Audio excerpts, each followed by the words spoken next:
Assalamualaikum warahmatullahi wabarakatuh. Halo sobat semua, kembali lagi bersama kami di Dapur Sekilas Info. Nah, kalau sobat di rumah masih ada sisa daging sapi kurban tapi bingung mau dimasak apa, mending yuk cobain tumis daging sapi buncis saus tiramnya. Dijamin rasanya enak dan cocok sekali sebagai menu harian keluarga. Jadi sebelum kita lihat bagaimana proses pembuatannya, mending yuk kita catat dulu daftar bahan-bahannya berikut ini.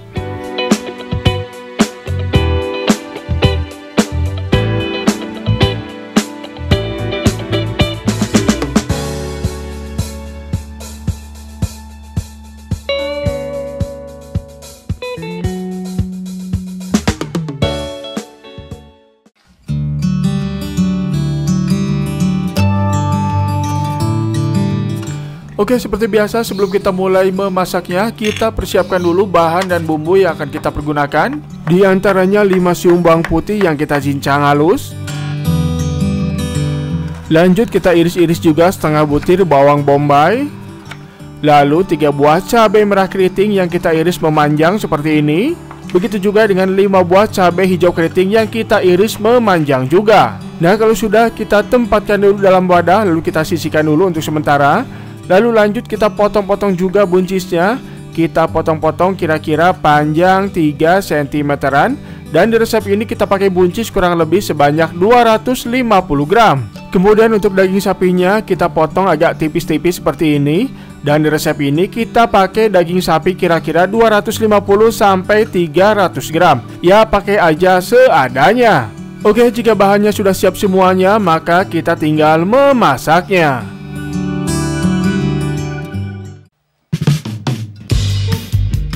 Oke, setelah proses persiapan bahannya sudah selesai, sekarang kita akan mulai proses memasaknya. Pertama, kita akan tumis irisan bawang putihnya terlebih dahulu. Kita tumis sampai wangi dan sedikit layu.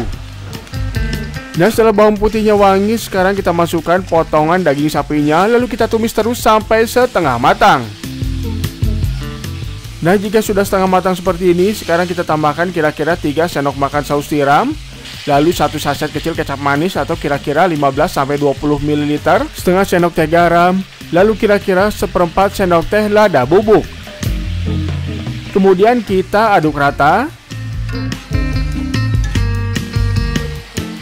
Dan tambahkan air secukupnya sampai dagingnya agak terlihat terendam saja. Nah, seperti ini. Kemudian kita aduk kembali. Dan selanjutnya tinggal kita tutup sampai dagingnya ini menjadi empuk. Jangan lupa sesekali kita bisa mengaduk-aduknya kembali supaya dagingnya ini bisa matang merata.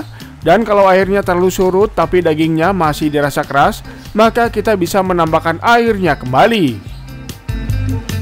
Oke, jika dirasa daging sapinya sudah cukup empuk, sekarang kita bisa masukkan potongan buncisnya.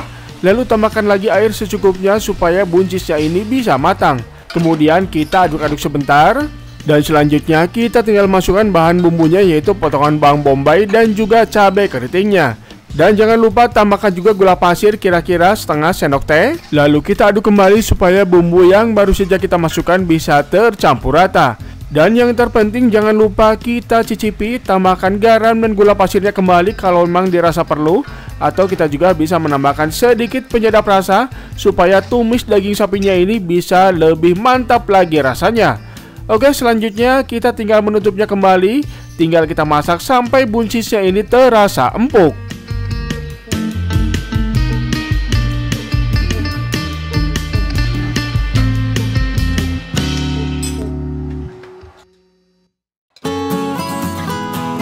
Oke, ini dia resep kita untuk kesempatan kali ini, yaitu tumis daging sapi buncis saus tiramnya sudah jadi dan sudah siap untuk disajikan. Gimana, terlihat enak dan mantap sekali bukan? Pokoknya sekali mencoba, sahabat di rumah pasti ketagihan akan rasanya. Jadi ayo dicoba karena rasanya tidak akan mengecewakan. Dan untuk sahabat semua yang belum sempat mencatat daftar bahan-bahannya secara lengkap, maka sobat bisa juga melihatnya di deskripsi yang ada di video ini.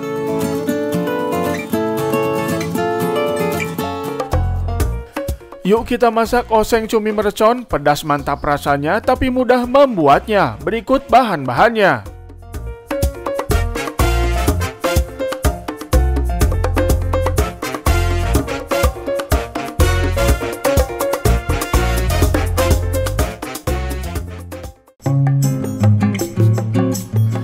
Assalamualaikum sobat-sobat semua, gimana, apakah sudah dicatat semua bahan-bahannya? Jika sudah, yuk kita mulai saja tutorialnya. Nah, yang pertama kita akan rendam dulu cumi asinnya ini kira-kira 10 menitan menggunakan air panas. Fungsinya selain untuk mengurangi kadar garamnya, juga untuk menghilangkan kotoran yang mungkin menempel pada cumi asinnya ini. Oke, kita diamkan kira-kira 10 menitan.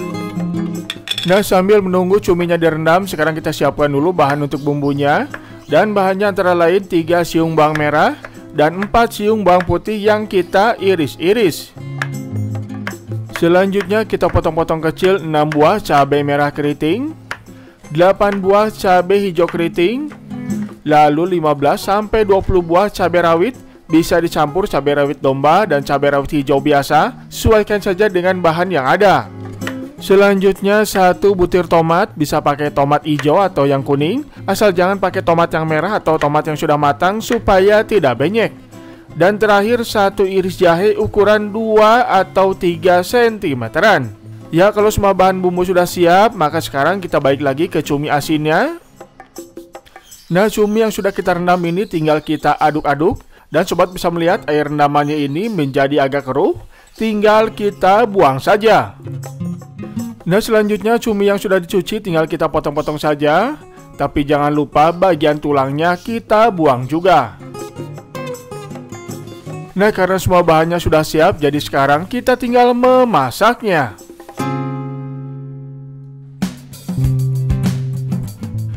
Oke, sekarang kita akan mulai proses memasaknya. Nah, step pertama seperti biasa kita akan tumis irisan bawang merah dan bawang putihnya terlebih dahulu. Kita tumis sampai wangi dan layu. Ya, setelah tumisan bawang merah dan bawang putihnya terlihat layu dan wangi, sekarang kita masukkan semua bahan bumbu yang tersisa. Lalu kita aduk-aduk sebentar. Kemudian kita masukkan juga cumi asinnya. Lalu kita aduk-aduk lagi kira-kira 1 menitan. Dan wow, gimana, terlihat mantap sekali bukan? Nah, selanjutnya kita tambahkan garam kira-kira setengah sendok teh. Lalu air kurang lebih 200 ml atau kira-kira 1 gelas kurang. Lalu 1 sachet kecap manis yang ukuran 20 ml. Dan tidak ketinggalan gula pasir kurang lebih 1-1,5 sendok teh. Oke, selanjutnya kita aduk-aduk supaya bumbu yang baru saja kita masukkan bisa tercampur rata. Kemudian kita tutup kurang lebih selama 10 menitan. Ya, setelah 10 menitan kita menutupnya dan airnya juga sudah sedikit menyusut. Jangan lupa step penting yang tidak boleh dilewatkan, yaitu kita cicipi.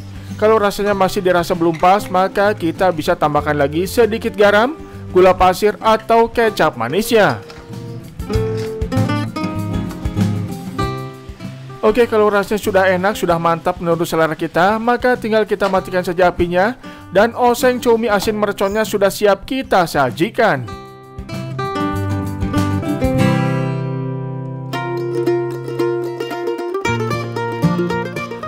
Oke, ini dia resep kita untuk kesempatan kali ini, yaitu oseng cumi asin pedas merconnya sudah jadi dan sudah siap untuk disajikan. Gimana, terlihat enak sekali bukan? Jadi sobat semua harus juga untuk mencobanya, karena selain enak, mudah juga cara untuk membuatnya. Oke, kalau begitu sampai di sini dulu resep kita untuk kesempatan kali ini. Semoga sobat di rumah menyukainya. Tapi jangan lupa support kami dengan mengklik tombol subscribe-nya. Karena subscribe yang sobat berikan adalah motivasi bagi kami untuk memberikan konten-konten berkualitas lainnya. Sampai jumpa di video resep enak dan mudah lainnya. Wassalamualaikum warahmatullahi wabarakatuh.